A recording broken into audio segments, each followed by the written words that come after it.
Budget में मध्यम वर्ग के लिए टैक्स छूट से जुड़े ऐलान सबसे ज्यादा मायने रखते हैं। टैक्स छूट से जुड़ा एक ऐलान टैक्स पेयर घर खरीदारों के साथ ही रियल एस्टेट सेक्टर के लिए भी बड़ी राहत का सबब बन जाता है। ये ऐलान है होम लोन पर मिलने वाली छूट का। 2024 के आम चुनाव से पहले पेश होने वाले आखिरी पूर्ण बजट में इस बार उम्मीद है कि होम लोन पर छूट बढ़ाने का सरकार ऐलान कर दे।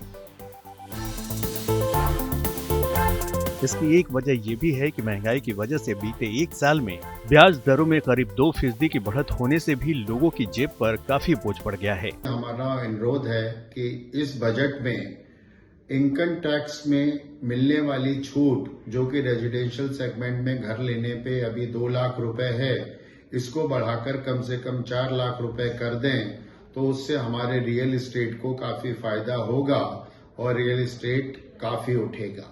दूसरा, हमारा वित्त मंत्री जी से अनुरोध है कि कॉमर्शियल रियल एस्टेट में जीएसटी अभी 12% के रेट पे लगाया जा रहा है और उसको घटाकर कम से कम 5 या 6% कर दें तो कॉमर्शियल रियल एस्टेट भी काफी अट्रैक्टिव हो जाएगा सभी कस्टमर के लिए। हम लोग चाहते हैं कि इस बजट में गवर्नमेंट की तरफ से कोई स्पेशल पैकेज मिले इस इंडस्ट्री को, जिससे कि जो लेबर क्लास लोग हैं या जो बिजनेसमैन हैं, एंटरप्रेन्योर्स हैं, उन सबको इसका कुछ ना कुछ फ़ायदा मिल पाए। इस इंडस्ट्री में सीमेंट है, सरिया है, पीओपी है, वॉल पुट्टी है, पेंट है, बहुत सारे मल्टीपल प्रोडक्ट्स हैं जिसमें अगर गवर्नमेंट की तरफ से कोई स्पेशल बेनिफिट मिलता है तो ये इंडस्ट्री बहुत ग्रो करेगी। दरअसल अभी होम लोन के प्रिंसिपल के सालाना 1.5 लाख और ब्याज के 2 लाख तक के भुगतान पर टैक्स छूट का फायदा मिलता है। इस रकम को टैक्सेबल इनकम में नहीं जोड़ा जाता है।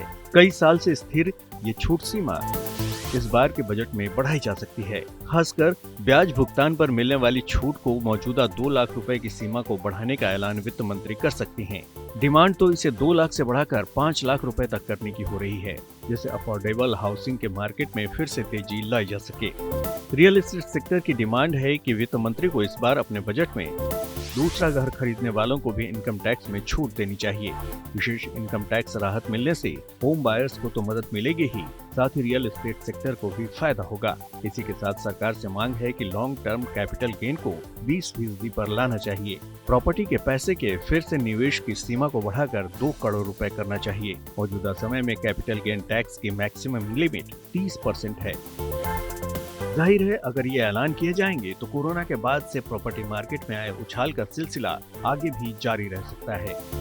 वैसे भी जिस तरह से ईएमआई बढ़ने के बावजूद 2022 में घरों की बिक्री ने नए रिकॉर्ड बना दिए हैं, उसे देखते हुए उम्मीद है कि बजट में राहत मिलने से 2023 में भी घरों की बिक्री नया कीर्तिमान कायम कर सकती है।